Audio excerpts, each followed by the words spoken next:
மத்தேயு 18வது அதிகாரம் 3வது வசனம் வாசிக்கிறேன். நீங்கள் மனம் திரும்பி பிள்ளைகளைப் போல் ஆகாவிட்டால் பரலோக ராஜ்யத்தில் பிரவேசிக்க மாட்டீர்கள் என்று மெய்யாகவே உங்களுக்கு சொல்லுகிறேன். ராபர்ட்டா தினேஷ் வாசி திருப்பி வாசியாத யாரு வாசிக்க சொல்லுவேன்னு எனக்கு தெரியாது. ஆனா யார வேணா வாசி சொல்லுவேன். பைபிள் எடுத்து வச்சுடும். வாசிடா. நீங்கள் மனம் திரும்பி பிள்ளைகள் போல் ஆகாவிட்டால் பரலோக ராஜ்யத்தில் பிரவேசிக்க மாட்டீர்கள் என்று மெய்யாகவே உங்களுக்கு சொல்லுகிறேன். அப்ப ஆண்டவர் சீஷர்களிடத்தில் சொல்றாரு. இந்த சம்பவத்தின் பின்னணி என்னவென்று பார்த்தா, சீஷர்கள் பரலோக ராஜ்யத்துல யார் பெரியவர்கள் என்று வாக்குவாதம் பண்ணின்னு இருந்தாங்க.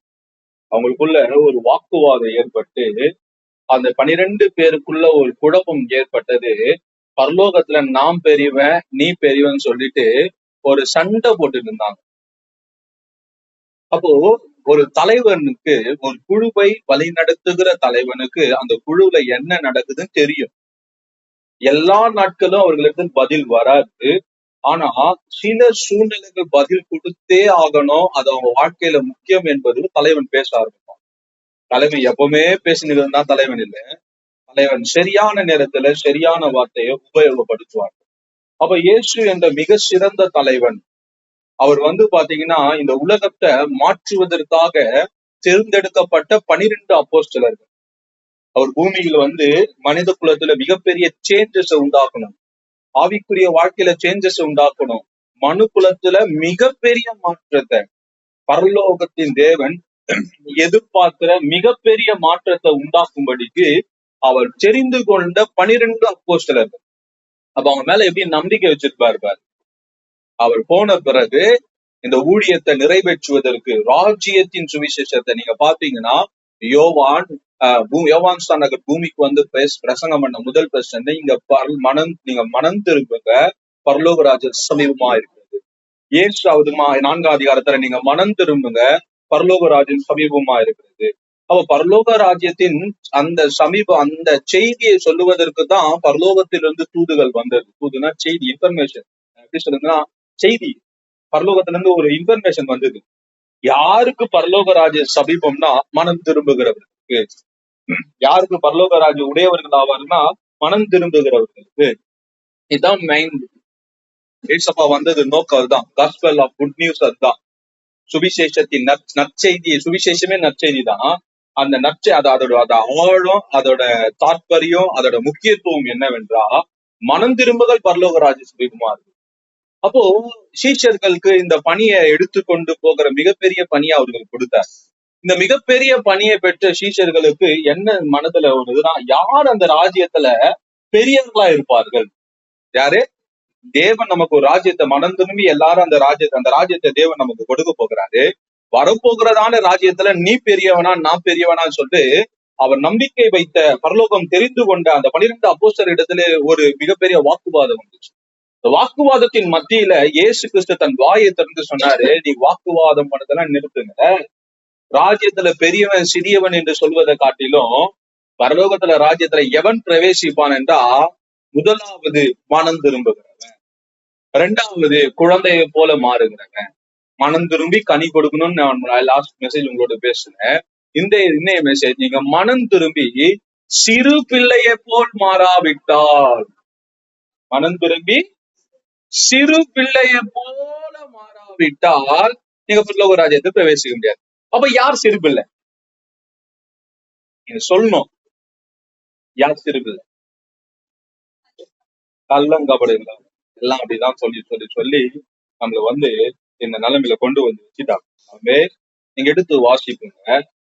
யோவான் 2வது அதிகாரம் 12வது வசனம் எடுத்து வாசிப்போம். பிள்ளைகளே, அவருடைய நாமத்தின் நிமித்தம் அவங்க பாவங்கள் மன்னிக்கப்பட்டிருக்கிறதினால் என்று. அப்ப சொல்றாரு, பிள்ளையே, யாருடைய பாவங்களை தேவன் மன்னித்திருக்கிறார்களோ அவர்கள் தான் பிள்ளைகள். யாருடைய பாவத்தை நீங்க பாத்தீங்கன்னா அடுத்த வசனம் சொல்றது வாசிங்களா உங்களுக்கு புரியும். பிதாக்களே, நீ அறிந்திருக்கிறவர்கள் அந்த ஸ்டாண்டர்டு 3 விதமான வளர்ச்சி நிலைய வேதத்துல யோவான் எழுதுகிறாரு. என்னன்னா, முதலாவது பிள்ளை, இரண்டாவது வாலிபம், மூணாவது பிதாக்கள் சொல்றாரு நீங்கள் தேவனை அறிந்தவர்கள். வாலிபருக்கு என்ன சொல்றாரு? நீங்க பொல்லாங்கனை ஜெயித்தவர்கள். பிள்ளைகளுக்கு சொல்றாரு உங்க பாவங்கள் மன்னிக்கப்பட்டது. அப்ப பரலோக ராஜ்யத்துல அவரு சொல்றாரு, நீங்க பாத்தீங்கன்னா குழந்தை போல மாறணும். உங்க சுவாபத்துல குழந்தை, நானே அதை பிரசங்கம் பண்ணிருக்கேன். அடுத்த கட்டம் உங்களுக்கு சொல்றேன், எவர்களுடைய பாவத்தை தேவன் மன்னித்தாரோ அவர்கள் தான் தேவனுடைய ராஜ்யத்தின் பிள்ளைகள். ஆமே, நாம் செஞ்சோம், நான் அதை தப்புன்னு அதை பத்தி நான் பேசி அதை உங்களை குற்றப்படுத்தி உங்களை குற்ற மனசாட்சிக்குள்ள ஊடுருவைக்கு உங்களை உட்கார்ந்து அதை அந்த ஒரு பேச்சுக்கு நான் வருவேன். நான் சொல்றேன், எத்தனை பேருடைய பாவங்களை தேவன் மன்னிச்சார், எத்தனுடைய பாவத்தை தேவன் என்னாது இருக்கிறார். நீங்க போய் கேட்டீங்களா ஆண்டவர் மன்னிச்சாருன்னா, நீங்க அறிக்கை வசனம் சொல்லுது 1 யோவான்ல, அதே சொன்னா நீங்க அறிக்கை செய்தா அவர் ரத்தம் சகல பாவங்களையும் மன்னிக்கும். நீங்க அறிக்கை வசனம் சொல்லுது அறிக்கை செய்து விட்டு விடுகிறவன். அப்ப என்னன்னா, நாம் காலை செஞ்ச பாவத்தை இன்னைக்கு ஆண்டவர் மன்னிச்சுட்டாரா? நம்ம மீறி இருக்கிறோம், நாம் தவறி இருக்கிறோம். அக்கிரமங்களாலும் பாவங்களினாலும் மீறுதல்களாலும் மரித்தவங்களை உயிர்ப்பித்தார் என்று பவுல் எழுதியிருக்கிறாரு. நாங்கள் சொல்றேன், நாம் இன்னது வரைக்கும் ரட்சிக்கப்பட்ட நாள்ல இருந்து சரி, நம் பிறந்த நாள் முதற்கொண்டு இந்த நாள் வரைக்கும் நாம் செய்த பாவங்கள் மன்னிக்கப்பட்டது என்ற ஒரு நம்பிக்கை இருக்குதா? இதெல்லாம் மன்னிச்சுட்டார். நான் சொல்லிட்டேன் வேற, அவர் மன்னிச்சுட்டாரா? எவனுடைய பாவங்களை அவர் மன்னித்தாரோ, எவனுடைய அக்கிரமம் அவர் என்னாது இருக்கிறாரோ அவர்கள் தான் அவர்கள் பாக்கியவான். அவர்கள் நான் என்ன சொல்றேன்னா, நாம் போய் செஞ்சு ஆண்டவரே மன்னிச்சிடுங்க சொல்றோம். அங்கிருந்து ரிப்ளை மன்னிப்பு கடிதத்துல ஓகே நான் உன்னை மன்னிச்சுட்டேன்னு நம்ம பெற்றுக்கொண்டோமா? அதுதான் ரட்சிப்பின் நிச்சயம். அதான் பாவம் மன்னிப்புக்கான ஊர்ஜிதம். அதான் அவர் சொல்றாரு தன் சீசர் இடத்துல சொல்ல, நீ மனம் திரும்பினா அடையா வேண்டாம், நீ பிள்ளைய போல மாறி இருப்ப. யார் தேவனுடைய ராஜ்யத்தின் பிள்ளைகள்னா, அவருடைய பாவங்கள், எவருடைய பாவங்களை தேவன் மன்னித்தார் என்ற உறுதித்தன்மை உடையவர்களோ அவர்கள் பிள்ளைகள். அல்லேலூயா. செஞ்சோம், மன்னிப்பு கேட்டோம், மன்னிச்சிட்டார் என்ற நிச்சயம் வேண்டும். என்ன வேண்டும்? அந்த நிச்சயம் இல்லாம தேவனுடைய ராஜ்யத்தை நம்மளால ஆக்சஸே பண்ண முடியாது. நீங்க பாவ மன்னிப்பின் நிச்சயம் இல்லாம உங்களால மனப்பூர்வமாய் ஜெபிக்க முடியாது. நீங்க பாவ மன்னிப்பின் நிச்சயம் இல்லாம உங்களால மனப்பூர்வமாய் ஆராதிக்க முடியாது. நீங்க பாவ மன்னிப்பின் நிச்சயம் இல்லாம தேவனுக்காக ஊழியம் செய்ய முடியாது. இதெல்லாம் செஞ்சாலும் கணக்குல வராது. வராது, கள்ள கணக்கு மாதிரி. அது யாரு தேவன் அறிந்திருக்கிறார், யார் தேவனால் அறியப்பட்டு இருக்கிறார்னா அவங்க கர்த்தர். அவங்க நீங்க பாத்தீங்கன்னா அந்த தகப்பன் பிள்ளை உறவுல அது மேலான காரியம். நம்ம தேவனை இன்னைக்கு பாத்தீங்கன்னா நம்ம எதெல்லாம் முதன்மைப்படுத்துறோம்னா, கடவுளோட ஆராதிக்கிறத முதன்மைப்படுத்துறோம், வேத வசனத்தை போதிக்கிறத முதன்மைப்படுத்துறோம், இதை ஊழியம் செய்த முதன்மைப்படுத்துறோம். இப்படியா பல்வேறு விதமான ஸ்பிரிச்சுவல் ஆக்டிவிட்டிஸ, ஆவிக்குரிய செயல்பாடுகளை முக்கியத்துவப்படுத்தின்னு இருக்கிறோம். ஆண்டவருக்காக நான் இதை செய்வேன், ஆண்டவருக்காக அதை செய்வேன், ஆண்டவருக்காக இதை பண்ணுவோம், ஆண்டவருக்காக அதை பண்ணுவோம் சொல்லிட்டு நாம ஒரு கற்பனை மனசுல ஒரு கோட்டையை கட்டி இதை பண்ணுவேன், அதை பண்ணுவேன், எல்லாம் சரி. உங்களுக்கு தெளிவா ஒரு காரியங்கள் நான் புரிய வைக்கிறேன். ஆதியில தேவன் ஆதாமி ஏவாயை உண்டாக்குன பிறகு அவர் தேவனோடு என்ன பண்ணாங்க? கையை உயர்த்தி அல்லேலூயா ஆமென் ஆராதனை பண்ணியிருந்தாங்களா? சாஸ்தாங்கம் விழுந்து பணிந்து கொண்டு இருந்தாங்களா? என்ன பண்ணிட்டு இருந்தாங்களே? கர்த்தர் நல்லவர் நல்லவர் நல்ல புதிச்சுன்னு இருந்தாங்களா? இல்ல 10,000 சோத்திர பலி 1000 சோத்திர பலி சொல்லின்னு இருந்தாங்களா? என்ன பண்ணிட்டு இருந்தாங்க? என்ன பண்ணாங்க? பிள்ளைகள் தகப்பனோடு உறவாடி கொண்டிருந்தார்கள். பகலின் குளிர்ச்சியான வேளையில தேவன் வருவார், தேவனோடு அவர்கள் பேசிக் கொண்டிருந்தாங்க, சம்பாஷித்துக் கொண்டிருந்தாங்க, அவங்க தங்க மனதின் காரியங்களை வெளிப்படுத்தி கொண்டிருந்தாங்க. ஒரு மானை பார்த்து மான் ஓடுறத பார்த்து சொல்லியிருப்பாங்க, இப்படி ஓடுது மான் குதிச்சிச்சு. இன்னைக்கு நான் உங்களுக்கு குட்டி போட்டுது, இன்னைக்கு நான் ஒரு சிங்கத்தை பார்த்தேன் அப்படின்னு சொல்லிட்டு ஆதாமும் ஏவாளும் தேவனோடு பேசி கொண்டிருப்பாங்க. சொல்ல அங்க ஆமேனும் சொல்ல, அங்க கையை உயர்த்தியும் துதிக்கல, சாஷ்டாங்கமா ஒண்ணு துதிக்கல. அவங்க தேவனோடு பேசி கொண்டிருந்தார்கள். தேவனோடு பேசுகிற பிள்ளைகளா இருந்தாங்க. பிள்ளைகள் யார் தெரியுமா? மனதார தன் தகப்பனோடு பேசுகிறவர்கள், உரிமையோடு தன் தகப்பனோடு விளையாடுகிறவர்கள், உரிமையோடு தன் தகப்பன் இடத்துல ஒன்று சேர்ந்து தன் அவங்க அவங்க எல்லாவற்றையும் ஷேர் பண்றாங்க. உண்மைதான் உறவுல, பிள்ளை என்ற உறவுல உண்மை இருக்கும், உண்மையான ஒரு உறவு. அதுதான் சொல்றேன். இன்னைக்கு ஆதாம் என்ன பண்ணாரு? அவர் தான் ஆண்டு வசனம் சொல்லுது, ஆதாம் தேவனுடைய பிள்ளை. நீங்க லூக்கால எழுதி பாத்தீங்கன்னா அது ஆதாம் தேவனுடைய பிள்ளை. அந்த தேவனுடைய பிள்ளை என்ன பண்ணான்? தேவனோடு அகமகிழ்ந்து கொண்டிருந்தான். நீங்க பிள்ளைகள் தானே. அப்பா கூட சந்தோஷமா இருந்த எவ்வளவு நாள் ஆச்சு? என்னைக்குமே மனதார நீங்க மகிழ்ச்சியா இருந்தோம். ஆண்டவரோடு நம்ம உரிமை கொண்டு ஆண்டவரு எனக்கு மனசார நம்ம என்னைக்கு நம்ம பேசி இருக்கிறோம். அவர் பேச ஆயத்தமான என்னைக்கு நீங்க பிள்ளைகள் என்பவர் தேவனோடு இருக்கிற நெருங்கிய உறவுல உள்ளவர். நாம இன்னைக்கு வேற ஒரு ஸ்தானத்துல இருக்கிறோம். கடவுளை வேற மாதிரி பார்த்துன்னு இருக்கிறோம். கடவுளை வேற கண்ணோட்டத்துல இருக்கிறோம். யாருடைய அக்கிரமங்கள், பாவங்கள், மீறுதல்கள், அநியாயங்கள், துரோகங்கள் மன்னித்ததோ அவர்கள் பிள்ளைகள். அவர்கள் அந்த பிள்ளைகள் தேவனோடு நல்ல உறவில் இருப்பாங்க. ரிலேஷன்ஷிப் வித் காட், கடவுளோடு ஒரு நல்ல நேர்த்தியான உறவு இருக்கும். எனக்கு சொல்ற உங்களுக்கும் எனக்கு நாள் சரி, தேவனுக்கும் நமக்கும் உறவுல விரிசல் இருக்குமானா நம்ம அந்த பிள்ளைகள் ஸ்தானம் மனம் திரும்புதல கொஞ்சம் பிரச்சனை இருக்குதுன்னு அர்த்தம். சரியான மனம் திரும்புதல் நம்ம பிள்ளைகளாய் மாற்றும். இன்னைக்கு உட்காந்துங்க ஜப நேரம் எப்படி இருக்குது? ஓ ரெடிக்குதுன்றாங்க, வெறுப்பா இருக்குதுன்றாங்க, ஜெபிக்கணுமான்னு சொல்றாங்க. இதே வேலையா, இதே சூழ்நிலையா? ஆண்டவரே எனக்கு விமோச்சனமே இருக்காதா? ஆண்டவரோடு பேசுற அந்த வேலை உங்களுக்கு இன்பமா இல்லைன்னா நீங்க பிள்ளைகள் இல்லைன்னு அர்த்தம். நாம சொல்லிக்கலாம், நம்ம சொல்லலாம் ஆண்டவர் பிள்ளைன்னு சொல்லிட்டு. தேவனோடு நான் சேருகிற அந்த பழக்க வழக்கம், தேவனோடு இருக்கிற அந்த உறவுல எனக்கு அந்த சாட்டிஸ்பாக்சன் இல்லைன்னா, ஒரு திருப்திக்குள்ள நான் இல்லைன்னா நான் பிள்ளையே இல்லைன்னு அர்த்தம். யோவான் கிட்ட சொல்றாரு, பேதுரு கிட்ட சொல்றாரு, அதான் யோவான் சொல்றாரு பிள்ளைகள். அதுதான் யோவான் எழுதுறாருங்க, நீங்க பிள்ளைகள் யார்? ஆண்டவர் சொன்னாரு 12 பேருக்கு சொன்னாருங்களே, நீங்க மனம் திரும்பி பிள்ளைகளாக சொன்ன இந்த வார்த்தையை கேட்ட யோவான் எழுதுறாரு, பிள்ளைகளே, மனம் திரும்பப்பட்டு பாவம் மன்னிக்கப்பட்ட பிள்ளைகளே, எவருடைய அக்கிரமத்தை எவருடைய பாவங்களை மன்னிப்புல உறுதி உங்களுக்கு இருக்குதோ அவங்கதான் பிள்ளை. மன்னிச்சாரான்னு கொஞ்சம் டவுட் ஆகுது, பிள்ளை இல்ல. என் அப்பா கிட்ட இது வாங்க, அது வாங்க, காசை வாங்கு, வீடை வாங்கு, அதை பண்ணு, இதை பண்ணு, இந்த நல்லது வரணும், அந்த நல்லது வரணும், இது செய்யணும், அது செய்யணும், எல்லாத்துக்கும் ஓரம் வைங்க. ஃபர்ஸ்ட் என் பாவங்களை என் தேவன் எனக்கு மன்னிச்சுட்டார் என்ற உறுதி இல்லைன்னா இதை கிறிஸ்தவ வாழ்க்கையில அடுத்த கட்டத்துக்கு கொண்டு போகவே முடியாது.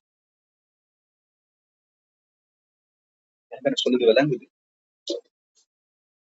கனி கொடுக்கிற வாழ்க்கைக்கு சரியான பிள்ளை. நீங்க வாசிச்சு பாத்தீங்கன்னா யூதா மரத்தின் அவர் வேர், யூதாவின் வேர்ன்னு சொல்றாங்க. அவர் வேர், அந்த வேர் யாருன்னா இயேசுன்னு சொல்றாங்க. அவரோடு நீங்க இணைக்கப்பட்டால் ஒழிய உங்க வாழ்க்கையில பரிசுத்தம் விளங்காது. யார் அவரோடனா அவர் பிள்ளைகள் தான் அவரோட இணைக்கப்பட்டிருப்பாங்க. சும்மாலாம் இல்ல. சொல்லுவாங்களே, என்னுடைய வகைரா, என் உறவு, என்னிருந்து பிறந்தவங்க, என்ன வம்சம் அப்படின்னு சொல்றாங்க தெரியுமா? ஆண்டுடைய பிள்ளைகளாய் நாம் மாறானா மனம் திரும்பி பாவங்கள் மன்னிக்கப்பட்டது இந்த உறுதி தான் அவருடைய பிள்ளைகளுக்கு என்ற அச்சாரமே. அந்த அச்சாரம் இருந்தாதான் உங்களால பரிசுத்தமா வாழ முடியும். நம்ம இன்னைக்கு போய் முட்டி மோதின்னு வேற காரியங்கள் தாங்க. பேசிக் திங்ஸ், பவுண்டேஷன் திங், முக்கிய அஸ்திபாரம் உங்க பாவம் மன்னிக்கப்பட்டதா? இந்நேர வரைக்கும் நான் தேவனுக்கு விரோதமாய் செய்த ஒவ்வொரு காரியத்தையும் தேவன் எனக்கு மன்னிச்சுட்டார் என்ற உறுதி உங்களுக்குள் இருந்தா தான் குறை சொல்ற சாத்தானியே உங்களால ஜெயிக்க முடியும். இல்லைன்னா தோத்துருவீங்க. சாத்தான் வந்து அவன் குற்றம் சாட்டும் பொழுது, அவன் குறை சொல்லும் பொழுது, அவனுக்கு எதிர்த்து உங்களால எப்ப பேச முடியும்னா, என் பாவங்களை தேவன் மன்னித்தார் என்ற உறுதி இல்லாத மனிதன் சாத்தானை எதிர்த்து நிக்கவே முடியாது. அதுக்கப்புறம் தான் சொல்றாரு, வாலிபர்களே நீங்க சாத்தானை ஜெயித்ததுனால உங்களுக்கு சொல்றேன், எப்படி நீ சாத்தானை ஜெயிக்க முடியும்னா, உன் பாவங்கள் மன்னிக்கப்பட்டது இந்த உறுதி தன்மை வந்தாதான் நீ ஒரு வளர்ச்சி அடைவ. நீ வளர்ச்சி அடைந்தாதான் நீ வாலிபனாவ. நீ வாலிபனானாதான் அவன் ஜெயிக்கவே முடியும். விளங்குதா? இப்போ வாலிபன் ஆவாதவன் ஜெயிக்க முடியாது. நீ பிள்ளையாவே பிறகல, அந்த பிள்ளை வளரணும். அந்த வளர்ந்த பிள்ளை வாலிபனாகணும். அந்த வாலிபனான பிள்ளை சாத்தானை ஜெயிக்கணும். இந்த ஸ்டேஜ் எங்க இருக்குது? ஸ்டேஜ் எங்க இருக்குது? சற்று நான் யோசிக்க வைக்கிறவங்கள. இன்னைக்கு ஆண்டவர் வருவார்னா எத்தனை பேர் போவோம்? டவுட்டா? கஷ்டம். இந்த நிச்சயம் இல்லைன்னா எப்படி? விசுவாச ஓட்டம் தான் இந்த கிறிஸ்தவ வாழ்க்கை. அந்த நிச்சயம் எப்போ வரும்னா, உன் ஆள் மனசும் சொல்லணும், எனக்கும் ஆண்டவருக்கும் சரியான உறவு இருக்குது. சாத்தான் உங்க உறவு பத்தி சொல்ல தேவையில்ல, சக மனிதர்கள் உங்க உறவு பத்தி சொல்ல தேவையில்ல.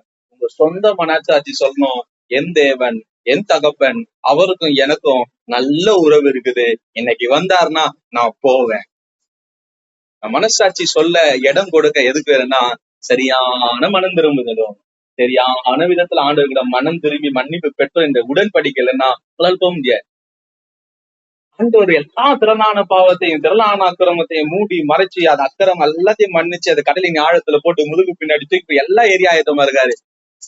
ரிப்பன்டன்ஸ் எங்க? சரியான மனம் திரும்புறது எங்க? ஆமென். இந்த பிள்ளைய நீங்க பிள்ளையா ஆயிட்டீங்கன்னா, நீங்க உண்மையா பிள்ளையா ஆயிட்டீங்கன்னா, அதுக்கு ஐடென்டிபிகேஷன்ஸ்ல இது முதல் குணம் என்னன்னா, உங்களுக்கு பாவம் மன்னிப்பு நிச்சயம் இருக்கும். ரெண்டாவது, ஆண்டவருக்கு உங்களுக்குள்ள நல்ல உறவு இருக்கும். உறவு நல்ல உறவு இருக்கும். அந்த உறவு அது எப்படியாப்பட்ட உறவுன்னு நான் உங்களுக்கு சொல்றேன். நீங்க அடுத்தது ஒரு வசனம் நீங்க வாசனை அதுன்னா, நீங்க பிள்ளைய போல உங்களை தாழ்த்தா விட்டார். அப்ப பிள்ளைக்கு அடுத்தது குணம் என்னன்னா, நீ ஆண்டவர் பிள்ளை ஆயிட்டீன்னா நீ தாழ்த்தணும் உன்னை. ஃபர்ஸ்ட் உங்களுக்கு மன்னிக்கப்படணும், மன்னிக்கப்பட்டா பிள்ளை ஆயிடுங்க. பிள்ளை ஆயிட்டுன்னா ஒரு உறுதி தன்மை வந்து உங்க அப்பாவோட நல்ல உறவு வரும். உங்க அப்பாவோட நல்ல உறவு இருக்கிறதுக்கு அடையாளம் என்ன தெரியுமா? உங்களுக்குள்ள தாழ்மை இருக்கும். தாழ்மை இருக்கும். அப்போ உண்மையான தாழ்மை என்ன? இயேசு கிறிஸ்து இருந்த அந்த குணம் தான் தாழ்மை. இயேசு கிறிஸ்து இருந்த அந்த குணம் தாழ்மை. இயேசு கிறிஸ்துவ வாழ்க்கையை போயிட்டு நல்லா படிச்சு பாத்தீங்கன்னா அது அவர் எப்படி தம்மை தாழ்த்தினார்? அவர் மரண பரியந்தம் தன்னை தாழ்த்தினார். மரண பரியந்தம் தாழ்த்தினார்னா அவர் வாயிலையும் பெருமை இல்ல, அவருடைய நினைவுலையும் பெருமை இல்ல, அவருடைய எண்ணத்திலையும் பெருமை இல்ல. அவர் உள்ளத்துல கூட சில பேர் வாயில சொல்லாம இருக்கலாம், ஆனா உள்ள சொல்ல, என்னை பார்த்து நீ பேசுறிய, நீ தான் கரெக்டா, நீ கரெக்டான உன் மனசுல இருந்து அந்த வார்த்தை வந்துச்சுனாலே நீ உன்னை ஒரு பொருட்டா என்ற உனக்குள்ள பெருமை இருக்குதுன்னு அர்த்தம். ஆமென். மன்னியாத தன்மைக்கு பின்னாடி ஒரு பெருமை இருக்குது. ஒருத்தருக்கு இணங்காத தன்மையில ஒரு பெருமை இருக்குது. எதாவது உன் கோபத்துக்கு பின்னாடி ஒரு பெருமை இருக்குது. கோபம் குணம் கொண்டுப்பா, ஒரு கோபக்கிறத குணம் இருக்கும். கோபத்துல இருக்கிற என்ன குணம் இருக்கு நான் சொல்றேன். கோபக்கிறதுக்கு பின்னாடி என்ன குணம்னா பெருமை. கோபம் இருக்கும், அவங்க குத்துருவாங்க. என்ன குத்துருவாங்க? அந்த மனசாட்சியில சூடு வந்து அடிக்கப்பட்டதுனால அவங்க குத்துருப்பாங்க. பாதிச்சிருப்பார் தேவன். மஞ்சாரெல்லாம் குத்துருக்காரு. கோபத்துக்கு பின்னாடி என்ன இருக்குன்னா பெருமை இருக்குது. என்ன இருக்குது? நீ ஷார்ட் டெம்பர்ஸோட வந்தாங்க, திடீர்னு கோவம் வந்துடும். ஏன் திடீர்னு கோவம் வருது? பெருமை உள்ளவன் தான் கோவம். அவர் நீடிய பொறுமை உள்ளவன். ஏன் அவர் நீடிய பொறுமை உள்ளவர்னா, அவர் மிகுந்த தாழ்மை உள்ளவர். மிகுந்த தாழ்மை உள்ள மனிதன் எடுத்துதான் நீடிய பொறுமை இருக்கும். நீடிய பொறுமை யாருக்கிட்ட இருக்குதோ அவங்களை மிகுந்த தாழ்மை இருக்கும்.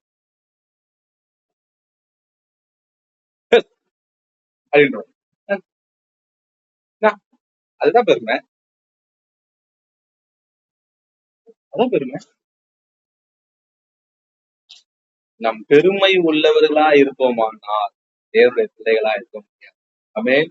அவர் சொன்னாரு, உங்களுக்குள்ள பெரியவன் சிறியவன் வாக்குவாதம் பண்ணுகிறவன், யார் பெரியவன், யார் உயர்ந்தவன், யார் பசுத்தவன், யார் நீதிமான், யார் உண்மை, யார் பொய், யார் அது இது, அதெல்லாம் பேசாதீங்க. உங்களுக்கு உயர்தரமான ஒரு கொள்கைக்கு, உயர்தரமான ஒரு வாழ்க்கை முறைக்கு உங்களை கொண்டு மிகப்பெரிய சமுதாயத்துல புரட்சியை செய்வதற்காக நான் அழைத்திருக்கிறேன். அழைக்கப்பட்ட உங்களிடத்தில் நான் எதிர்பார்க்கிற குணம் பெரியவன் சிறியவன் குணம் இல்ல, பிள்ளை என்ற ஒரு உயர்தர நிலை அடைஞ்சு, அந்த உயர்தர நிலையை அடைஞ்சிற பிறகு என் கூட நல்ல உறவிடாது, என் கூட ரிலேஷன்ஷிப்ல இரு, என் கூட நல்ல ஒரு ஐக்கியத்துல இரு. நீ ஏன் போய் அவங்க கிட்ட போய் பேசினுக்கிற, என் கூட பேசு. மனிதர்களிடத்தில் வாக்குவாதம் பண்ணாத, என் கூட சம்பாஷணை பண்ணுச்சு ஆண்டவர் சொல்றார். யார் யாரெல்லாம் மனுஷன் கூட வாக்குவாதம் பண்ணிடுறீங்களோ நான் உங்களுக்கு இது விஷயத்தை எழுதி தரேன், நீங்க தேவனோடு நல்ல உறவுல இல்லாத. தேவனோடு நல்ல உறவுல இருக்கிற மனிதன் மற்றவரோடு வாக்குவாதம் பண்ணவே மாட்டான். அவர் வாயில வஞ்சனம் இல்ல, அவர் கூக்குரல் எழுத மாட்டார், அவர் வாக்குவாதம் எல்லாம் பண்ண மாட்டாரு, சண்டைலாம் அவர் போடவே மாட்டாரு. நீங்க பிள்ளையா இருந்து சண்டை போட்டு வாக்குவாதம் பண்ணி உங்களை நல்லவனை நிரூபிக்கிறதுக்காக நீங்க உங்களை போராடி கொண்டு இருப்பீங்களானா, நீங்க வாக்குவாதம் பண்ணி உங்களை நல்லவர்கள் என்று நிரூபிக்க போராடுவீர்களானால் நீங்கள் தேவனுடைய பிள்ளைகள் அல்ல. நீங்க வாழ்வதனாலே நல்லவர்கள் என்று நிரூபிப்பீர்கள். உங்க வாழ்க்கை உங்களை நல்லவர்களா நிலைநாட்டும், வாக்குவாதம் உங்களை நல்லவர்களா நிலைநாட்டாது. நீ என்ன பண்ணுகிறோம், வாக்குவாதம் பண்ணி நான் என்ன நல்லவனை நிரூபிக்க, நான் என்ன பெரியவன் நிரூபிக்க, நான் உயர்ந்து, நான் பெஸ்ட், நான் உச்சிதமான குணாதிசயத்தை உடையவன் என்று நிரூபிக்க வாக்குவாதம் பண்ணி நிற்கிறோம். நீ வாக்குவாதம் பண்ணினா உயர் குணத்தை காட்ட முடியாது. உன் உயர் குணம் தாழ்மையில இருக்குது, விட்டு கொடுக்கறதுல இருக்குது, அமைதியா போறதுல இருக்குது, அர்ப்பணிச்சு போறதுல இருக்குது. ஆண்டவர் அப்படிதான் இருந்தாரு. அவர் நினைச்சா ரபிகளோடும் பெரிய வேதப்பார்களோடும் வாக்குவாதம் பண்ணிருக்கலாம். அவரு பிலாத்தோட வாக்குவாதம் பண்ணிருக்கலாம், அவரு ஏரோதோட வாக்குவாதம் பண்ணிருக்கலாம். அவரு சமுதாயத்துல அவர் எழுதி கொடுத்த, அவர் தான் அந்த நியாயப்பிரமாணம், அந்த நியாயப்பிரமாணத்தை வச்சுன்னு ஒருத்த வாக்குவாதம், அவர்களோட அவர் வாக்குவாதம் பண்ணல. சொன்னாரு, ஏற்றுக்கொண்டா ஏற்றுக்கொள்ளுங்க, இல்லைன்னா அமைதியா அவர்கிட்ட விலகி போனாருன்னு தான் வசனம் சொல்லு. அவர் நின்று சண்டை போட்டாருன்னு எங்கேயும் வசனம் சொல்லல. அவங்க நின்று எங்கேயும் நீதியை நிலைநாட்டுவதற்காக, குடியேற்றுவதற்காக அவர் மூச்சுன்னு பேசினார்னு எங்கேயும் வசனம் சொல்லல. அவரிடத்தை அவரை விரோதிக்க ஒரு கூட்டம் எழும்பும் போது அவர் அந்த இடத்துல இருந்து விலகி போனார்னு இருக்கு. அதுதான் பிள்ளை. நீயா நானா பாத்துக்கலாம், ஒண்ணு நீ நான் ஒண்ணுன்னா நான் பாத்துக்கிறேன், நீ என்ன பண்றேன்னு பண்ணிக்கிறேன். இதெல்லாம் பிள்ளையோட குணம் இல்ல. ஏசு அப்படி பண்ணாரா? ஏசு அப்படி பண்ணல. என்னைக்காச்சும் ஏசு அப்படி சொன்னாரா, வா நீயா நானா பாத்து பேசி ஜெயிச்சிடலாம், வா ஒண்ணு நீயா நானா போய் பாத்துக்கலாம். என்னைக்காச்சும் ஏசு அந்த காயத்தை முறையை யூஸ் பண்ணிக்கிறா? ஏசப்பா எல்லா இடத்திலும் வாக்குவாதம் எங்கு வருதோ, கூக்குரல் எங்க வருதோ, குழப்பம் எங்க வருதோ, எங்க சண்டை வருதோ அந்த இடத்துல இல்லாம அவர் போயிடுவார். அவர் செய்ய வேண்டிய கடமைகள் பாத்தீங்கன்னா, நிறைய பெரிய ஜனங்கள் இருக்கும்போது அவர் சத்தமா சொல்லுவாரு, தகமா இருக்கு. அங்கெல்லாம் ஜனங்கள் பிதாவை கண்டெல்லாம் அவர் ரொம்ப டென்ஷன் ஆகி அடிக்கிட்டு வருவாங்க. எங்கேயாச்சும் அவர் இருந்தாரா? மூர்க்கமா இருக்கும்போது அவர் அங்க இருக்க மாட்டாரு, போயிடுவாரு. நாம என்ன பண்றோம், அங்க நின்று என்னதான் நடக்குது பார்த்தலாம். அந்த குணம் பிள்ளையின் குணம் இல்லை. இந்த பிள்ளை, இந்த குணம் இல்லாதவங்க நீங்க சபைக்கு வரலாம், நீங்க ஊழியத்துக்கு வரலாம், நீங்க ஊழியம் செய்யலாம், ஊழியக்காரரா இருக்கலாம், தேவனுடைய ராஜ்யத்துல பிரவேசிக்க முடியாது. never ever enter into the heavens, the kingdom of heaven. நீங்க கர்த்தருடைய ராஜ்யத்துல ஒருபோதும் ஒரு நாளும் உங்களால நுழையவும் முடியாது. நான் சொல்லுது, அந்த வாசனை எப்படி இருக்க உங்களுக்கு தெரியாது, வாசனை தெரியவே தெரியாது. அப்படியாப்பட்ட சூழ்நிலைக்கு நாம் சென்று விடும். அப்ப தாழ்மை வேணும். தாழ்மை என்பது தேவனுடைய குணம். ஆண்டவர் சொன்னாரு, நான் சாந்தமும் மனத்தாழ்மையுமா இருக்கிறேன், என் கிட்ட வரணும்னா என் நுகத்தை உன் மேல வைக்கிறேங்க, உன்னை ஹம்பிள் பண்ணு, உன் கழுத்து மேல ஏன் சுமைய வைக்கிறேன். ஆண்டவர் சுமைய வைக்காம, ஆண்டவர் சுமத்துகிற பாரத்தை சுமக்காம உன்னால தாழ்மையை கத்துக்கொள்ள முடியாது. அல்லேலூயா. நீ கத்துக்கணும். நல்லா நாங்க சொல்றத நல்லா புரிஞ்சுக்கோங்க. ஆண்டவர் உன்னை அழுத்தாம, ஆண்டவர் உன்னை வளைக்காம, ஆண்டவர் தம்முடைய பாரத்தை உண்மையில் சுமத்தாம நீங்க தாழ்மையை கத்துக்கொள்ள முடியாது. நான் ஃப்ரீயா இருக்கணும், ஃப்ரீ பேர்டா இருக்கணும், விடுதலையா இருக்கணும், தாழ்மையா இருக்கணும்னா கண்டிப்பா கத்துக்க மாட்டீங்க. எவர்கள் மேல் தேவனுடைய நுகங்கள் எவர்கள் மேல் தேவன் தம்முடைய நுகத்தை வைக்கிறாரோ அவர்கள் தான் தாழ்மையை கத்துக்கொள்வாங்க. ஆனா ஒரு நுகம் இலகுவானது. ஆனா அந்த இலகுவான நுகம் உன்னை தாழ்மையை கத்துக் கொடுக்க வைக்கும். எப்ப நுகம் இலகுவாகும் தெரியுமா? திமிருகிற மாட்டுக்கு அந்த நுகம் கடுமையா இருக்கும். அக்செப்ட் பண்ற மாடுக்கு தான் அந்த நுகம் எளிமையா இருக்கும். ஆண்டவரே நீ எதை செஞ்சாலும் என் நல்லதுக்கு செய்வேன்னு சொல்லி தலையை குத்தினா அந்த வெயிட்டா தெரியாது. லேர்னிங், நான் இதான் கத்துக்க போறேன்னு, இதுல இருந்து கற்றுக்க போகிறேன் என்ற மனதோடு நீ ஆண்டவர் சமூகத்துல வந்தாதான், ஒவ்வொரு சூழ்நிலையும் வந்தாதான் அதை நீங்க கற்றுக்கொள்ள முடியும். இல்லைன்னா உங்களால எதுவுமே செய்ய முடியாது. ஆண்டவர் சொல்றாரு, நீ என் பிள்ளையா இருக்கிறியா, நான் உனக்கு தாழ்மையை கத்துக் கொடுக்குறேன். நம்ம பிள்ளைக்கு சாப்பிட கத்து கொடுத்தோம், பேச கத்து கொடுத்தோம், நம்ம பிள்ளைக்கு அதெல்லாம் கத்து கொடுத்தோம். ஆண்டவர் சொல்றாரு, இவன் நுகத்தை மாட்டிக்கொண்டு என்கிட்ட வா, என் பிள்ளைக்கு நான் மன சாந்தத்தையும் தாழ்மையும் கத்துக் கொடுக்குறேன்றாரு. அவர் பிள்ளைகள் கற்க வேண்டிய முதல் பாடம் மிகுந்த மனத்தாழ்மையும் சாந்தமும் தான். நீ அந்த சூழ்நிலையில நீ எகிரி குச்சி நீ இன்னும் ஆட்டம் ஆடி ஒரு டக்கர் பொம்பரம் பாத்தீங்களா, பொம்பரம் வச்சா இந்த தொகுற பொம்பரம் பாத்தா அந்த மாதிரி நீங்க இருந்தீங்கன்னா நீங்க சாந்த சொருபி இல்ல. அவரும் சாந்தமா இருந்துட்டாரு, நான் எப்படி சாந்தமா இருக்க முடியும்? அவர் பிள்ளை அவரை போல் சாந்தமா இருக்கும். சொல்றாரு, ஏன் பிள்ளை முதலாவது நீ மனம் திரும்பி உன் நுகத்தை ஏத்துக்கோ. நுகத்தை ஏத்துக்கினா நீ என் பிள்ளைக்கு முதல் அடையாளம் பாவம் மன்னிக்கப்பட்டு உறவுல வந்துச்சுன்னா நீ பிள்ளைய ஆயிட்டேன்னா ஆண்டவர் உனக்கு முதலாவது கற்றுக் கொடுக்கிற பாடமே தாழ்மைதான், மன சாந்தத்தை தான், மிகுந்த சாந்தத்தை தான். அப்ப தேவனுடைய பிள்ளைகள் தேவனுக்கு தான் அமைதியை கத்துக்கணும். இப்ப யோசிச்சு இதெல்லாம் கேட்டா அப்படியே நம்மளோட கிறிஸ்தவ வாழ்க்கையை புரட்டுற மாதிரி இருக்கும். தேவனுடைய பிள்ளையோட முதல் குணம் மிகுந்த சாந்தம், மிகுந்த சாந்தம். இப்ப நீ யாரு? அம்மா உன்னை பேசுனா நீ என்ன பேசுற? அப்பா உன்னை பேசுனா என்ன பேசுற? டீச்சர் உன்னை பேசுனா என்ன பேசுற? பக்கத்து வீட்டுல பேசுனா என்ன பேசுற? கணவன் மனைவி உங்களை மாத்தி ஒரு உறவுக்குள்ள ஒரு பேச்சு வந்தா என்ன பேசுற? அந்த பேச்சு வளர்ந்துனே போதா? அமைதியா நிறுத்துறியா?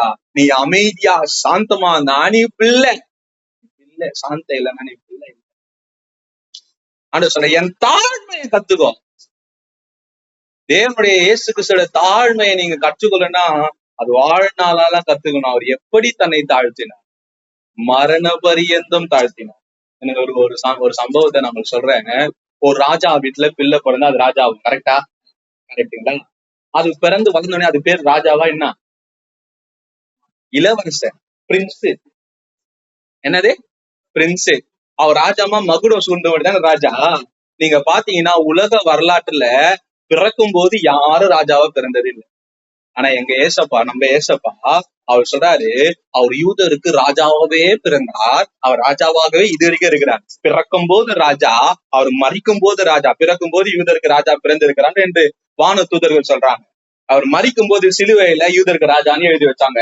அவர் பிறக்கும் போது ராஜா, மறிக்கும் போது ராஜா, இன்னைக்கு ராஜா. அந்த ராஜா கிட்ட பெருமையே இல்லை. இன்னைக்கு பூமியில எந்த ராஜா வந்தாலும் அவங்க உருவாக்கப்பட்ட ராஜா, அங்க பாதியில ராஜாவானவர். அவர் தொடக்கம் முடியும் எண்டு, அவர் முடிவில்லாத தேவன். நான் சொல்றேன், அவர் பிறக்கும் போதும் சரி, சிலுவையில மறிக்கும் போதும் சரி, அவர் ராஜாவே இருந்தார். ராஜாவுக்கு ஒரு பெருமை இருக்கும் தெரியுமா?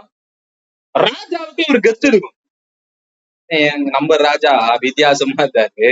அவர் சொன்னாரு, நான் தாழ்மை உள்ள ராஜா, நான் தாழ்மை உள்ள ராஜா, நான் சாந்தம் உள்ள ராஜா. நீங்க ராஜா தான். நம்ம இன்னைக்கு என்ன நம்ம கிறிஸ்தவ விட்டத்துல பேருனா, நான் ராஜா, நான் ராஜாத்தி, நான் ராஜகுமாரத்தி, நான் ராஜகுமாரன், நான் யூதரா, என் ஆண்டவரோட பிள்ளை, அப்படி ஒரு கெத்தா நடக்கிறாங்க. ஆனா அவர் பிறந்தது ராஜா தான், அவர் மறிக்கும் போது ராஜா தான். இந்த ராஜாவுக்கு பெருமை என்பது இனியளவும் பூமியில என்ன ஒரு தாழ்மை ஒரு வாழ்க்கை வாழ்ந்தாரு. எவ்வளவு ஒரு தாழ்மை! தாழ்மையின் அடையாளம் தான் நிறைய இருக்குது. ஹம்பிள்னஸ் வச்சு ஒரு நாள் கர்த்தருக்கு சித்தமா தான் நம்ம கற்றுக்கொள்ளணும்.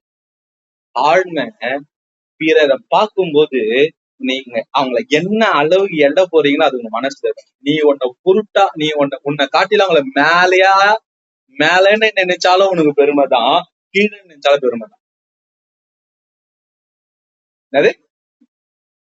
உன் மனசுல ஒருத்தர் பார்க்கும்போது என்ன காட்டி நீ மேல நினைச்சாலும் பெருமைதான், கீழே நினைச்சாலும் பெருமை. தாழ்வு மனப்பான்மையும் பெருமைதான், பெருமையும் பெருமைதான். இன்ஃபீரியாரிட்டி காம்ப்ளெக்ஸ், சுப்பீரியாரிட்டி காம்ப்ளெக்ஸ் ரெண்டுமே பெருமைதான். நாம எல்லாம் ஈக்குவல்.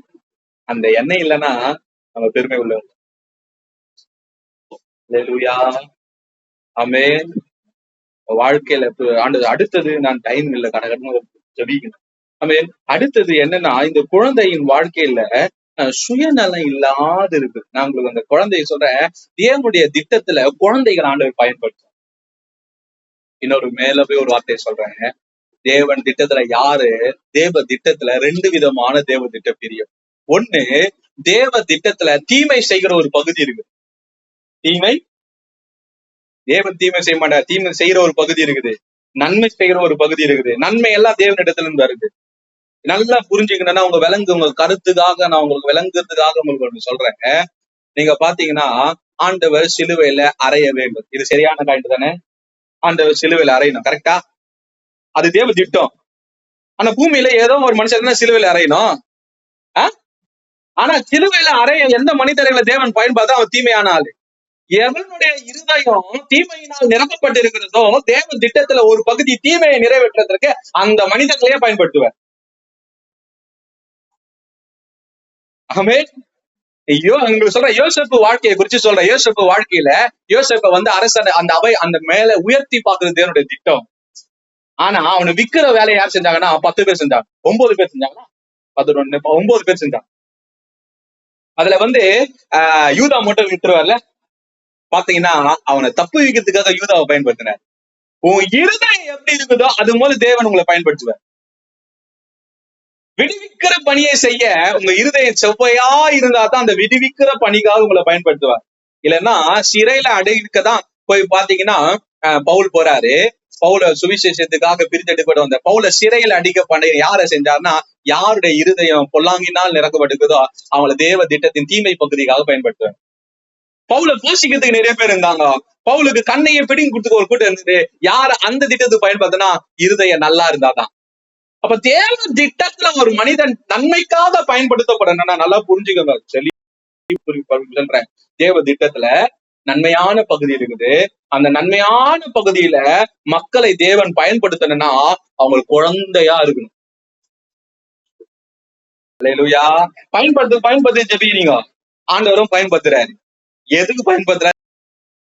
குழியில போடுறதுக்கு பயன்படுத்துறாரா, குழியில இருந்து எடுக்க பயன்படுத்துறாரா?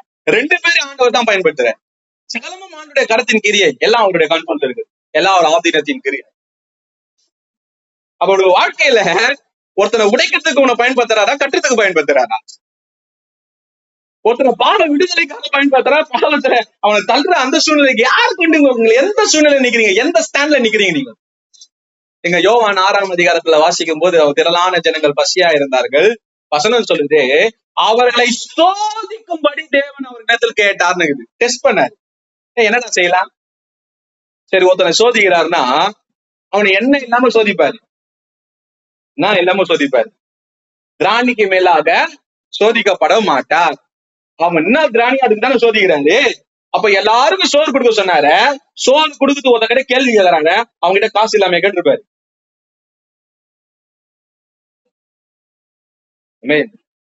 நான் அந்த பைபிள் தான் படிக்கிறேன், நீங்களும் அந்த பைபிள் தான் படிக்கிறீங்க, வித்தியாசமா பாக்காதீங்க. ஆமே, விளங்குதா?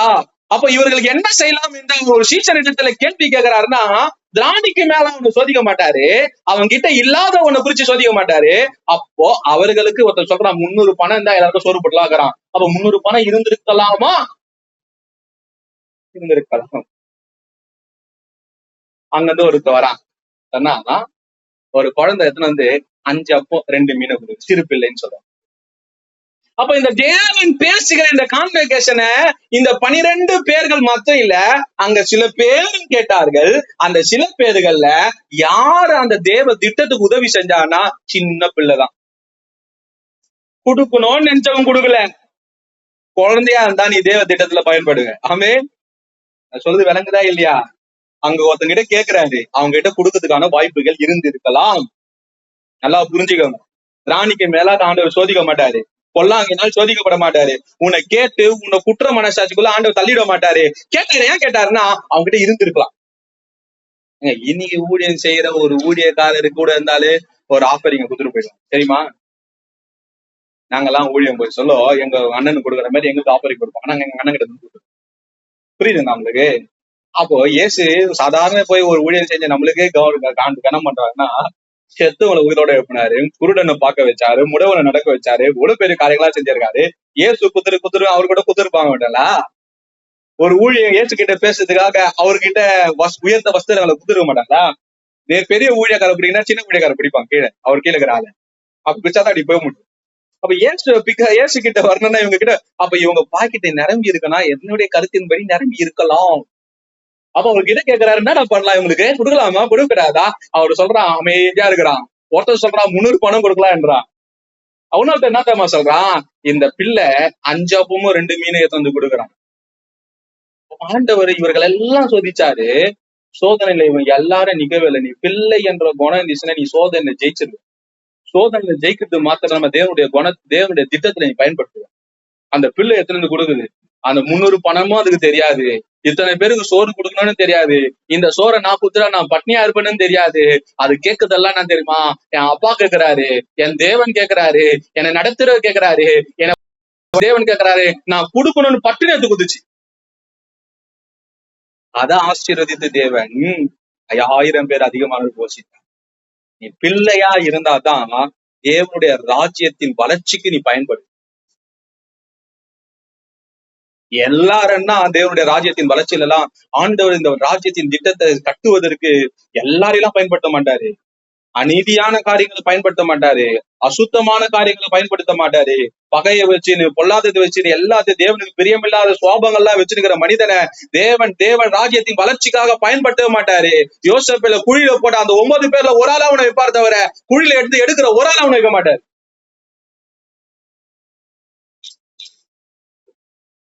இல்லம்மா பிள்ளையா மாறுங்க. நீ பிள்ளையா மாறினா நன்மையை செய்வதற்கு தேவனை பயன்படுத்துவான். இல்லைன்னா என்ன, பாவம் மன்னிப்பின் நிச்சயம். இல்லைன்னா என்ன, அன்னி பாவம் செய்யாத ஒரு உறுதி.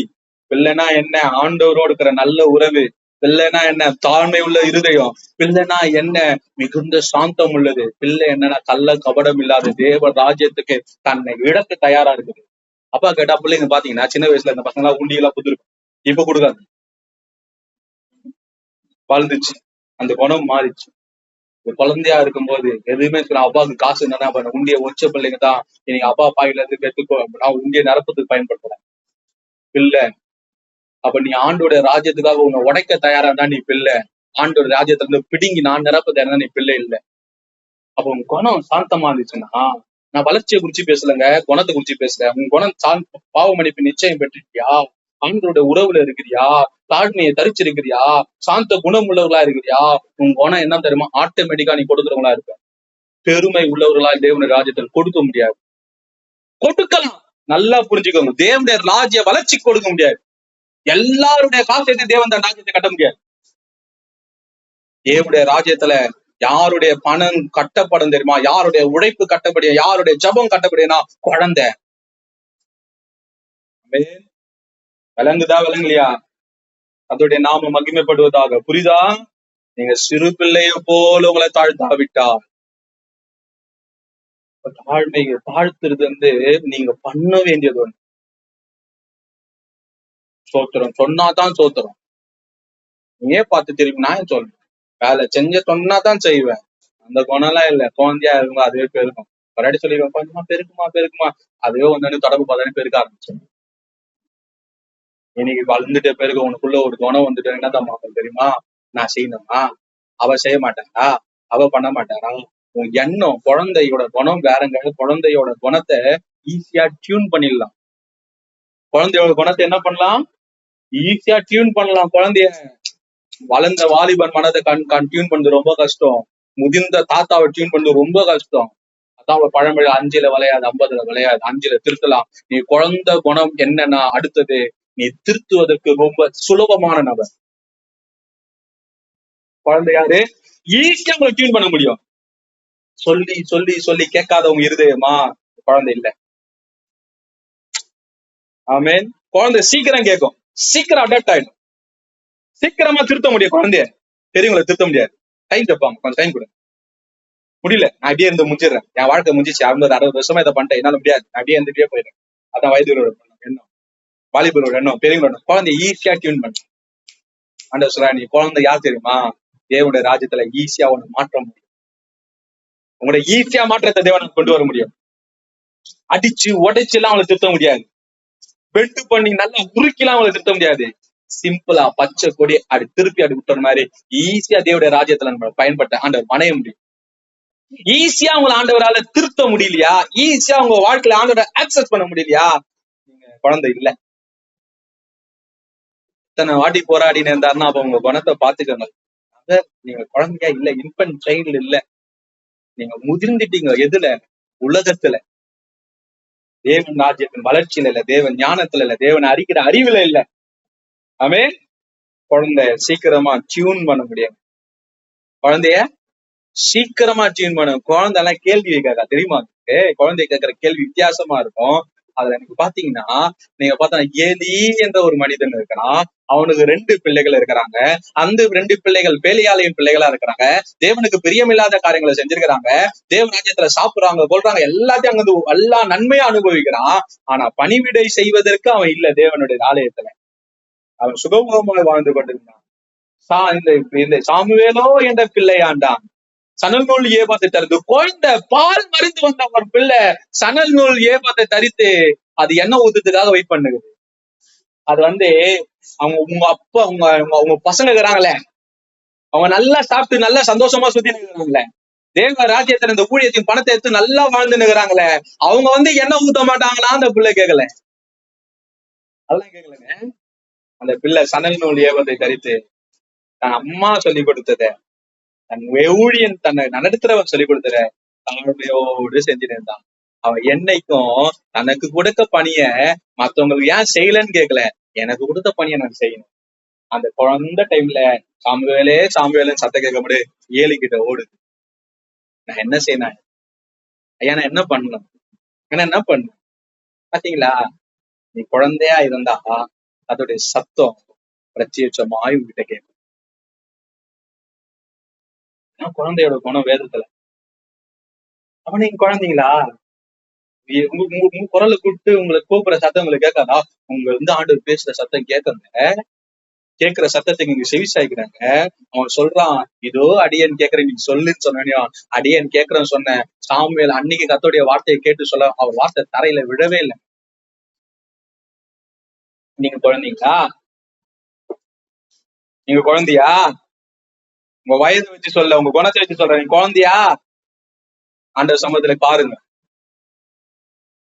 மனம் திரும்பி சிறு பிள்ளையை போல் மாறாது. வசனம் சொல்லுது, நீங்க வெளிப்படுத்தல கூட வாசிச்சீங்கன்னா, ஜெயம் கொள்ளுகிற ஒரு ஆண் பிள்ளை, ஒரு குழந்தையாலதான் ஜெய ஜீவியம் செய்ய முடியும். என்ன செய்ய முடியும்? நீ பாவத்தை ஜெயிக்கணும்னா நீ குழந்தையா இருக்கணும். என்ன வரணும்? பாவத்தெல்லாம் போராடி எல்லாம் பண்ண முடியாது. பாவத்தெல்லாம் போராடி எல்லாம் உங்களால ஜெயிக்கலாம் முடியாது. ஆண்டவர் பாவத்தை ஜெயிக்கிறதுக்கு குழந்தையா மாறி நீ ஈஸியா பாவத்தை ஜெயிச்சிட. ஏன் பாவத்தை ஈஸியா குழந்தை ஜெயிக்கணும்னா, குழந்தைக்கு ஆப்ஷன் இல்ல, அப்பாவுடைய வார்த்தையை மாத்திரம் தான் கேட்கும். நீங்க பாத்தீங்கன்னா சின்ன குழந்தைய கீழே விட்டு பாருங்களேன், அம்மா இல்லைன்னா 2 நிமிஷம் இருக்காது, கத்தம் கத்தம், அதுக்கப்புறம் அம்மா கிட்ட போயிடும். அதான் குழந்தையோட குணம். நீ ஆண்டவர் விட்டு எவ்வளவு நேரம் இருக்கிற? மாச கணக்குல இருந்தீங்கன்னா நீ குழந்தை இல்லை, பேய். குழந்தையால 2 ஹவர்லாம் இருக்க முடியாது, 1 ஹவர் இருக்க முடியாது, 10 நிமிஷம் அம்மா, 20 நிமிஷம் பிரிஞ்சுலாம் அம்மாவெல்லாம் பிரிஞ்சு இருக்க முடியாது. அம்மா முகத்தை, அப்பா முகத்தை, தெரிஞ்ச முகத்தை அது பார்த்துனே இருக்கும், ஓடும். அதான் குழந்தை. ஆண்டவரே உனக்கு தெரியல, பல நாள் ஆண்டவர் சமூகத்தை வரல, பல நாள் ஜெபிச்சாவல, பல நாள் வேதத்தை வாசிக்கல, பல நாள் நீ மறந்துட்டேன்னா, தயவு செய்து நான் சொல்றேன், நீங்க குழந்தையே தகப்பன் அந்த தாய்க்கு பாலை தேடுற பிள்ளை, அதுதான் அதான் குழந்தை. நீ ஞான பால் வசனத்தின் மேல உனக்கு வாஞ்ச, தேவனுடைய சமூகத்தின் மேல வாஞ்ச, தேவனோட மேல விருப்பம் உங்களுக்கு இல்லையா, உங்க குழந்தையே இல்லை. ஆமே, விளங்குச்சா? ஒரு வாஞ்சை இல்லாத நீங்க எப்படி குழந்தையா, நான் சொல்றேன் இந்த குழந்தை என்ற வார்த்தை முழு காரியம். ஆமே, அல்லேலூயா. சத்தமா சொல்லுங்களேன். மாறிட்டீங்களா? மாறலன்னா இந்த உபவாசத்துல உள்ள மாறணும். குழந்தையா, என்னது உள்ளம் குழந்தையா மாறணும். ஒரு பாட்டு கள்ளம் கபடம் இல்லா உள்ளம் அது தேவாலயம். இந்த தேவன் இங்கதான் வாசம் பண்ண விரும்புகிறேன். உங்க ஹார்ட், ஆத்துமாவின் ஒரு பகுதி உங்க இருதயமா இருக்கு. ஆண்டவர் சொல்ற அந்த இருதய எண்ணத்தை யோசிச்சு கொண்டு, எண்ணத்தை சிந்தித்து கொண்டு இருக்கிறது ஆண்டவர் தெரியும். நீ குழந்தைய போல இருக்கிறியா? ஆண்டவர் தெரியும். நான் சொல்றேன்னு பரலோக ராஜ்யத்துல பிரவேசிக்கவே முடியாது என்று நான் சொல்லவில்லை. நான் ஆராதிக்கிற நான் ரட்சகர் தேவன் சொல்லி. உங்க இருதயம் எப்படி இருக்கு? இன்னும் நிறைய காரியங்கள் குழந்தைய பத்தி இருக்கு. சொல்லப்பட்ட இந்த காரியங்கள் உங்க மனதை தேவன் சொல்வதற்கு இருக்கு. நம்ம ஆண்டவர் நோக்கி பாரு. உடைய இருதயம் எப்படி இருக்குது ஆண்டவருக்கு முன்னாடி? உடைய இருதயம் ஆண்டவருக்கு முன்பாக எப்படி இருக்கிறது? உடைய இருதயம் தேவனுக்கு முன்பாக எப்படி இருக்கிறது? பிள்ளை பாவ மன்னிப்பின் நிச்சயத்தை பெற்றவர்கள் தேவனுடைய பிள்ளைகள். அந்த அந்த ஒரு உத்தரவாதம் இல்லைன்னா இந்த உபவாச நாட்களில் அந்த உத்தரவாதத்தை பெற்றுக்கொள்ளுங்க. அந்த உத்தரவாதம் இல்லைன்னா அந்த உத்தரவாதத்தை பெற்றுக்கொள்ளுங்க. ஆண்டோட உறவு தாங்க முக்கியம். ரொம்ப முக்கியமானது. பிள்ளைக்கும் தகப்பனுக்கும் அந்த உள்ள உறவை தான் அதை எதிர்பார்க்கணும். பிள்ளை தாழ்மையா இருக்கும், சாந்தமா இருக்கும். பிள்ளை ஈஸியா பிள்ளைய டியூன் பண்ணலாம். பிள்ளை தேவராஜ்யத்தின் கலர்ச்சி பணிக்காக சீக்கிரமா ஆண்டவர் பயன்படுத்துவாரு, இலகுவா பயன்படுத்துவார். இந்த மாதிரி உயரிய குணங்களை உடையவர்களாய் நாம் மாறுவோம். அன்பின் தெய்வமே, ஆண்டவரை நோக்கி பாருங்க. ஆண்டவர் உங்களை பயன்படுத்தலாம். குழியில போடுறதுக்கு பயன்படுத்தலாம், காட்டி கொடுக்கறதுக்கு பயன்படுத்தலாம், சிலுவையில் அறைய பயன்படுத்தலாம், சிறைச்சாலையில அடைக்க பயன்படுத்தலாம், அவங்க சித்திரவதை பண்ண பயன்படுத்தலாம். இதுவும் தேவராஜ்யத்துல ஒரு பணிதான். ஆனா சில பேரை விடுதலைக்காக பயன்படுத்தினார், ஆசீர்வாதத்துக்காக பயன்படுத்தினார். பாத்தீங்கன்னா அந்த விபச்சார ஸ்ரீன்னு ஒரு ஒருத்தர் இருக்காங்க அந்த தேசத்துல, எரிகோ பட்டணத்துல. அந்த எரிகோவை சுதந்திரிக்கிறதுக்காக பயன்படுத்தினாரு. எப்படியாப்பட்ட பயன்படுத்த தேவ நேரத்துல 2 விதமாகவும் பயன்படலாம். நன்மையான ஒரு பகுதியா இருக்குது, தீமையான ஒரு பகுதியா இருக்குது. நீங்க எப்படியா நன்மையின் பகுதியில நீங்க பயன்படுத்தப்பட வேண்டுமானால் நீங்கள் குழந்தைகளா இருக்க வேண்டும். அப்படி இல்லைன்னா உங்களை அறியாமையே நீங்கள் தீமையான பகுதியில பயன்படுத்தப்படுவீர்கள். தீமைக்கு பயன்படுத்தப்பட்டா அதன் கிரியையின் பலனை பூசிக்க நம்ம ஆயத்தமா இருக்கும். மனம் திரும்புங்க. ரிப்பன், மனம் திரும்புங்க, மனம் திரும்புங்க. அன்பின் பிதாவே, இந்த வேலைக்காய் ஸ்தோத்திரம், இந்த நாளுக்காய் ஸ்தோத்திரம். இந்த நாளை சொல்லிக் கொடுத்த இந்த சத்தியத்துக்காக நாங்களை தாழ்த்தி எங்களை ஒப்பு கொடுக்கிறோம். இதுல நாங்க மனம் திரும்ப எங்களுக்கு உதவி செய்யுங்க. இயேசுவின் நாமத்தில் பிதா, ஆமென்.